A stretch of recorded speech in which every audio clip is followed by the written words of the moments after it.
Yo, let's get it, let's get it, let's get it. What is going on, you guys? I am here to do a live, well, maybe not live. Well, it's not live because I'm not recording this live, but I'm recording at the time this happening. Um, Extreme Rules, WWE. Man, man. WWE has a way to get you talking. When you don't want to talk, they will have a way to get you talking. Um, this is going to be a quick review of Extreme Rules. I was going to wait to do a thorough, detailed review, but just based off the way this pay-per-view just ended, I had to come on here right away. Just heads up, I will be doing a review for Fight for the Falls from AEW and the Evolve 10th anniversary show that aired yesterday on the WWE Network. I will review those, so look forward to that. I might upload them tonight and some other videos as well. Anyway, Extreme Rules. I did not watch the pre-show. I didn't make it in time for that.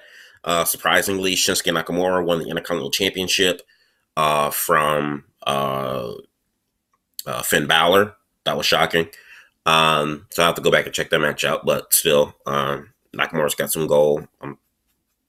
I'll never be a negative Nancy towards that. Let's see, what's some other matches here? The show opened up with tag team match between Undertaker and Roman Reigns versus Drew McIntyre and Shane McMahon. A lot of people I've been seeing on the internet, Ryan Satin, who else? Kevin Castle. A lot of people really enjoyed this match. I thought it was okay. I thought this match was okay. It was entertaining, but to me, I wouldn't say this was like, a hell of a match is what a lot of people are saying on Twitter. I just personally disagree with that. It was fine. At this point, I'm just getting kind of tired of seeing Undertaker, and I love him dearly, one of my top 10 favorites of all time.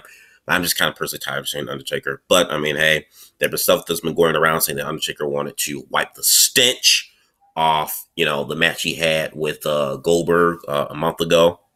So this was a much better match than the one he had against Goldberg at the Super Showdown a month prior. But yeah, Roman Reigns and them won. That was fine. What's some other matches? I'm not going beat for beat. I'm going for matches that interest me. That I watched. The 3-way tag team match for the SmackDown live tag team titles. Pretty decent match. It got better towards the end, with Big E being wrapped up like a pretzel and then making the comeback, and then they're doing the Midnight Hour finisher. New Day 16-time champs. Apparently the Usos and Revival, who retained, fought early in the night for the Raw tag team titles. I got to go back and watch that match too, because I think those guys probably tore the house down. I'm sure. Aleister Black versus Cesaro.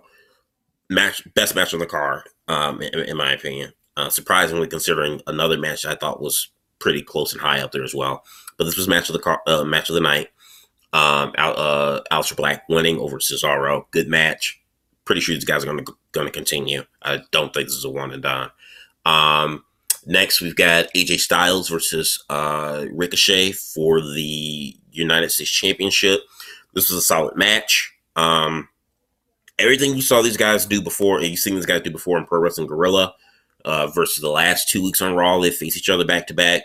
They've done it here, and then some. Matched a little bit longer. I think they probably could have shaved off maybe like 4 to 5 minutes off this match. I felt like they could have shaved off a little bit. But surprisingly, AJ Styles won. AJ Styles won. Ricochet's only been United States champion for like 3 months. So AJ Styles won the United States Championship, 3-time U.S. champ. Excellent match. This is probably the second best match on the card to me. Might even put it first above the Cesaro and Aleister Black match. But again, like I said, that match should have been shaved out at least 5 minutes early. They could have shaved off 5 minutes, and it might have been better. Let's see. So I definitely, those guys are going to go on into SummerSlam, and then Ricochet might win it back. Then we get Kofi Kingston against Samoa Joe. It was all right match. It was fine. It is what it is. Unfortunately, Joe gets no gold.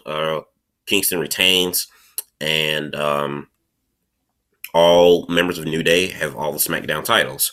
Um, so yeah, so there's that. And then we get to the main event. But before that, Paul Heyman came out early in the night and teased that Brock Lesnar will be coming out and cashing in his briefcase on either the WWE or Universal Champion. And he said that's not a prediction. That is a spoiler. That's guaranteed. It's going to happen. We all kind of thought Heyman might have probably trolled. He didn't come out during Kingston's match after he won. So it was like, okay, well, we'll see what happens. We get to the mixed tag, mixed tag team match, winner take all, Raw Women's and Universal title on the line with Seth Rollins and Becky Lynch going up against Lacey Evans and I'm about to say Apollo Crews for some reason. Baron Corbin. This match was all right. I didn't really care for it. There's some cool spots and some exchanges between Baron Corbin and Seth Rollins. It was pretty cool. The highlight of that match for me was seeing Baron Corbin give an end of days to Becky Lynch. And Rollins got pissed off. He was furious. Hits him with a kendo stick and a chair and gives him 3 curb stomps, gets the pin on the win. Becky Lynch still out. Lacey Evans kind of backed away at that point. And Lesnar music hits, and we see Brock Lesnar walking down the aisle, and he cashes in his Money in the Bank briefcase, and it was a successful cash in. 1 F5, put Seth to sleep. That was it. Brock Lesnar is your new Universal Champion. Y'all know me. I love Brock. I love Brock Lesnar. I'm a Brock guy. Brock's a beast. But, man, this is very similar to the reaction that I had when Lesnar walked down the aisle and won the Money in the Bank briefcase a month prior. Like I said then when he won the briefcase, I'm going to say it again now that he's cashed it in and is now Universal Champion again. At this point, I can't be upset. I can't be mad. Not the fact that that I like Brock Lesnar has nothing to do with that, because at this point, I think Brock Lesnar being champion is kind of ran its course a little bit, and I'm a realist, you know. Lesnar being a world champion, I think kind of ran its course a little bit for me. I think he kind of needed a bit of a breather, at least a year.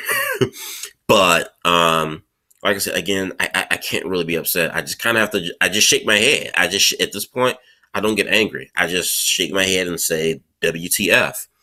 I'm not gonna. I mean, I can't say this might be the shittiest thing in the world. I don't know. Brock might not hold on to the strap. He might only have it just going into SummerSlam. They probably did this for shock value. Let's face it, WWE creatively have not been doing anything. They've been sucking creatively. They've been sucking creatively. They've been trying new different things. Paul Heyman and Eric Bischoff have now taken over, or in the position to take over, both respective shows soon.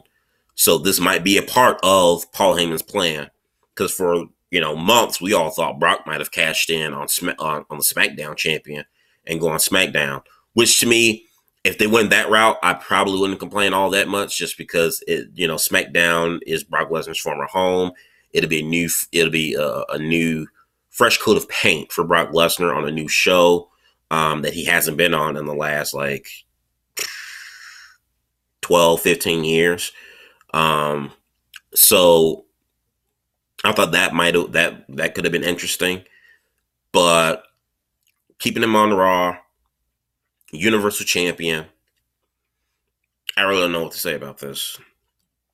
All I got to say is just WTF. Like, what the fuck?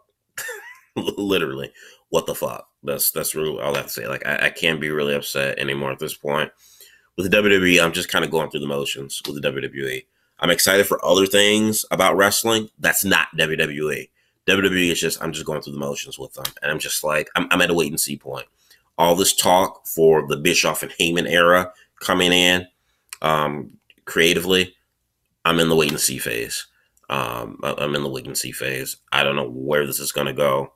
Like I said, long story. I mean, in hindsight, he could carry it to SummerSlam. They might have wanted to put the strap on him just because SummerSlam is the second biggest show of the year. Um, and for all intents and purposes, Rollins hasn't, as much as I love Seth Rollins, that's my boy, and I think he's a great workhorse, a guy you can put the company behind and he'd be that workhorse. Ratings have been very low for Rollins. So one could argue that Rollins is not that much of a draw. So the safety net being Brock Lesnar. Brock Lesnar going into SummerSlam as the champion is more of a box office sale or box office draw than Rollins being champion going into SummerSlam. Now, does this mean Rollins chase Lesnar going into SummerSlam? Will we get a new opponent for Brock going into SummerSlam? Would it be a triple threat? Brock Lesnar, Seth Rollins, Baron Corbin? God, I hope not. Going up against Lesnar in SummerSlam, would every turning Bray Wyatt go up against, Brock Lesnar in SummerSlam? I don't know. I don't know. At this point, I don't want to know. I don't care to know. I just can't help but shake my head at this. It's I'm baffled. I'm baffled. The only thing I can think of is that they probably rushed this, get it out of the way, get the belt on Brock, go into SummerSlam to get some momentum going for that pay-per-view. Only thing I can say is just let's just see where this goes. Let's just see where this goes. If Brock is Universal Champion from now, however, if he is champion from now until say like WrestleMania next year, that is a problem. That would be a problem.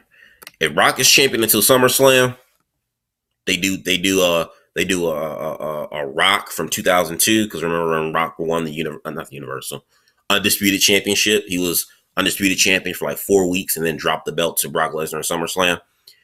If they do that, okay, fine, cool. If you want to take a page out of SummerSlam 2002 a la Rock, go ahead, do it. But if Brock's going to be Universal Champion again for the long haul, I don't know, man. I don't know how I feel about that. There have been rumors and reports that WWE wanted to reheat Braun Strowman, make him a monster again. He had a big victory over Bobby Lashley in the Last Man Standing match. So, are they going to try to reheat him and maybe he dethrones Brock Lesnar at SummerSlam? Which to me would be kind of stupid because if that's the case, they should have been did that when he fought Lesnar 2 years ago at No Mercy, and again at the Saudi Arabia show when the title was vacant. So I hope that's not the case. I hope I hope they don't do Brock versus Braun because we've seen that twice already. Braun's failed twice. What's the use? I don't know where they're gonna go with this. Like I said, the only thing I can think of as to why they did this is Brock Lesnar is a bigger box office draw going into their second biggest pay-per-view of the summer, SummerSlam. That's the only thing I can think of. But Brock needs to drop the belt by SummerSlam. And I'm a Brock Lesnar fan, but he needs to drop the strap come SummerSlam. You guys let me know what you think about this. Extreme Rules. I try to rush over this. Like I said, I'm going to be doing a review of AEW's Fight for the Fallen and the Evolve 10th anniversary show. Also, G1 Climax. I have to catch up on that as well. Nights 1 and 2 from the B block. You guys let me know what you think in the box below. Comment, subscribe. Peace.